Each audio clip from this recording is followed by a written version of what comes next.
लाडली बहनों के चेहरे पर मुस्कान लाने वाली खबर के साथ हाजिर हुए हैं। जी हां, दिसंबर का महीना दस्तक दे चुका है और इसके साथ ही मध्य प्रदेश की लाखों महिलाओं की निगाहें एक बार फिर से लाडली बहना योजना की अगली किस्त पर टिक गई हैं। इस योजना के तहत राज्य की महिलाओं को आर्थिक सहायता प्रदान की जाती है, जो उन्हें जीवन यापन और परिवार की जरूरतों को पूरा करने में मदद करती है। मध्य प्रदेश सरकार द्वारा शुरू की गई इस योजना ने महिलाओं के लिए एक सशक्तिकरण का मार्ग प्रस्तुत किया है। योजना की शुरुआत में हर पात्र महिला को 1000 रुपए मासिक सहायता राशि के रूप में दी जाती थी, जिसे बाद में बढ़ाकर 1250 रुपए कर दिया गया है। वहीं अब सीएम मोहन यादव की सरकार इस राशि को 1500 रुपए प्रति माह तक बढ़ा चुकी है। इसके चलते राज्य सरकार हर महीने इस योजना पर 1859 करोड़ रुपए से अधिक खर्च कर रही है। इस योजना ने न केवल महिलाओं को वित्तीय सुरक्षा प्रदान की है, बल्कि उन्हें परिवार और समाज में अपने अधिकारों और भागीदारी का अनुभव भी कराया है। इस बार लाडली बहना योजना की 31वीं किस्त जारी होने वाली है। पिछली यानी 30वीं किस्त मुख्यमंत्री मोहन यादव ने 12 नवंबर को सिवनी जिले से जारी की थी। सूत्रों के अनुसार 31वीं किस्त लगभग 9 दिसंबर तक महिलाओं के बैंक खातों में भेजी जा सकती है। इस अवसर पर मुख्यमंत्री संभवतः खजुराहो में आयोजित एक सम्मेलन में इस किस्त को जारी करेंगे। राज्य सरकार ने पहले ही साफ कर दिया है कि यह योजना बंद नहीं होगी और इसके तहत सहायता राशि हर महीने की 10 से 16 तारीख के बीच पात्र महिलाओं के खाते में ट्रांसफर की जाएगी। सरकार की सुविधा अनुसार यह राशि तय तारीखों के बीच खातों में जमा की जाएगी। लाडली बहना योजना का उद्देश्य महिलाओं को आर्थिक रूप से सशक्त बनाना है। आपको बता दें कि इस योजना की नींव साल 2023 में मध्य प्रदेश में रखी गई थी।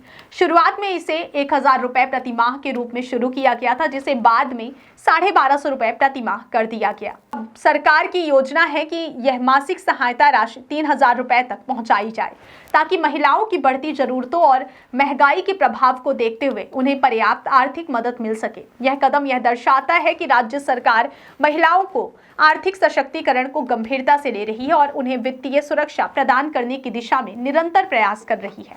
लाडली बहना योजना की 31वीं किस्त जारी होने से पहले यह बेहद महत्वपूर्ण है कि महिलाएं अपनी पात्रता और नाम की स्थिति की जांच कर लें। इसके लिए मुख्यमंत्री लाडली बहना योजना की आधिकारिक वेबसाइट पर जाकर आवेदन व भुगतान टैब पर क्लिक करना होगा। इसके बाद अंतिम सूची में अपना नाम और मोबाइल नंबर दर्ज कर कैप्चा कोड भरना होगा। मोबाइल नंबर पर आए OTP को दर्ज करने के बाद सबमिट करें। इसके बाद सूची खुल जाएगी और महिलाएं देख सकती हैं कि उनका नाम शामिल है या फिर नहीं।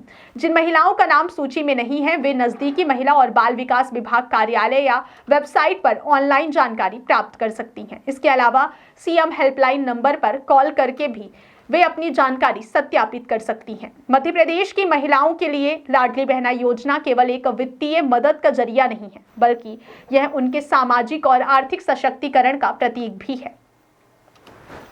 योजना के तहत पात्रता के कुछ स्पष्ट मानदंड हैं। इसमें शामिल होने वाली महिला का परिवार की वार्षिक आय 2.5 लाख रुपए से कम होनी चाहिए।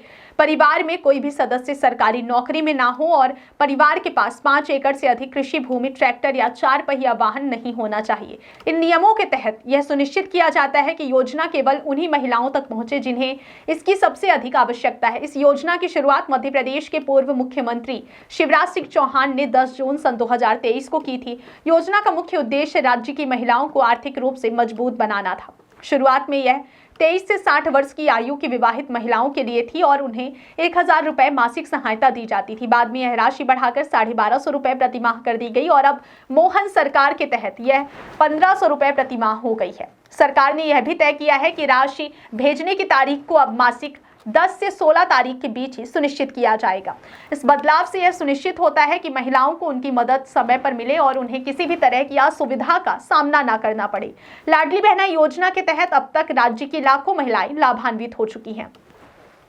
हर माह भेजी जाने वाली राशि न केवल उनकी दैनिक जरूरतों को पूरा करती है, बल्कि उन्हें स्वतंत्रता और आत्मनिर्भरता का अनुभव भी कराती है। योजना के तहत दी जाने वाली राशि में वृद्धि और मासिक राशि को बढ़ाकर 3000 रुपए तक पहुंचाने का लक्ष्य यह दर्शाता है कि सरकार लगातार महिलाओं की आवश्यकताओं और बदलती आर्थिक परिस्थितियों को ध्यान में रखते हुए अपनी नीतियों को अपडेट कर रही है। राज्य सरकार द्वारा इस योजना पर खर्च की जाने वाली राशि केवल वित्तीय मदद तक सीमित नहीं है। यह महिलाओं को शिक्षा, स्वास्थ्य और सामाजिक सुरक्षा की दिशा में भी सशक्त बनाती है। इससे महिलाएं अपने परिवार और समाज में निर्णय लेने की प्रक्रिया में अधिक प्रभावी भूमिका निभा सकती हैं। योजना के तहत मिलने वाली राशि का उपयोग महिलाएं अपनी और अपने परिवार की जरूरतों को पूरा करने, बच्चों की शिक्षा और स्वास्थ्य संबंधी खर्चों में कर सकती हैं। इस योजना की सफलता का अंदाजा इस बात से लगाया जा सकता है कि लाखों महिलाएं हर महीने इस योजना के तहत अपनी राशि का इंतजार करती हैं। योजना के प्रभाव से महिलाएं अपने परिवार में आर्थिक निर्णय लेने में अधिक सक्रिय हो गई हैं। इसके अलावा सरकार की इस पहल से महिलाओं में आत्मनिर्भरता और आत्मविश्वास बढ़ा है। महिला सशक्तिकरण के क्षेत्र में लाडली बहना योजना मध्य प्रदेश की सबसे महत्वपूर्ण पहल में से एक मानी जाती है। इस तरह लाडली बहना योजना केवल एक वित्तीय सहायता योजना नहीं, बल्कि महिलाओं को सशक्त बनाने, उन्हें आत्मनिर्भर बनाने और समाज में उनके अधिकारों को मजबूत करने का एक सशक्त माध्यम बन चुकी है। दिसंबर महीने में जारी होने वाली 31वीं किस्त से महिलाओं के जीवन में और अधिक स्थिरता और राहत आएगी। यह योजना भविष्य में और अधिक प्रभावी होगी, खासकर जब सरकार इसे मासिक 3,000 रुपए तक बढ़ाने के लक्ष्य को पूरा कर लेगी। कुल मिलाकर लाडली बहना योजना ने मध्य प्रदेश की महिलाओं के जीवन में सकारात्मक बदलाव लाने का काम किया है। आर्थिक सहायता के साथ साथ यह योजना उन्हें आत्मनिर्भर और सशक्त बनाने की दिशा में एक महत्वपूर्ण कदम साबित हुई है। महिला सशक्तिकरण के क्षेत्र में इस तरह की पहल अन्य राज्यों के लिए भी उदाहरण बन सकती है।